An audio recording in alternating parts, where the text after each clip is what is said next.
Welcome, friends, to the Word for Wednesday for May 22nd, 2022. I'm sitting on location at the cornerstone of our church, the Eastville Memorial United Methodist Church. You can't see the entire cornerstone, but it says that this building was erected in 1928. One of my favorite passages comes from the book of 1 Peter, chapter 2, beginning in the 4th verse. It says, "As for you, come to him, the living stone, rejected by men, but chosen by God as a precious and living stone. You also, like living stones, are being built into a spiritual house, to be a holy priesthood, offering spiritual sacrifices acceptable to the Lord through Jesus Christ."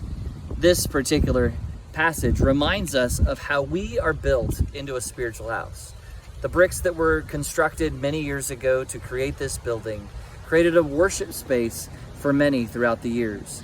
However, the Bible teaches us that the church is much more than a building.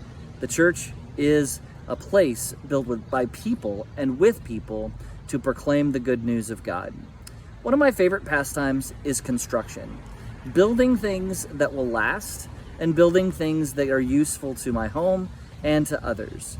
Anytime I start a building project, of course, you have to have a materials list. And once you have that list, you go to the hardware store and begin to pick out the material.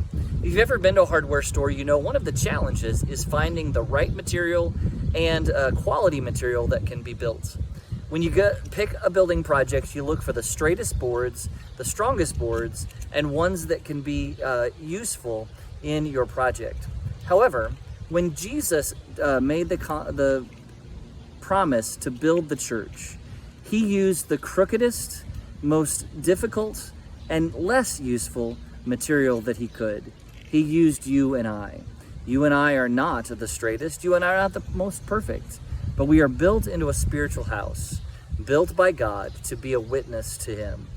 I invite you today to be a part of the church, to be a part of what God is doing in our midst, not just here in Caruthersville, but wherever you might find yourself, because you too are being built into a spiritual house.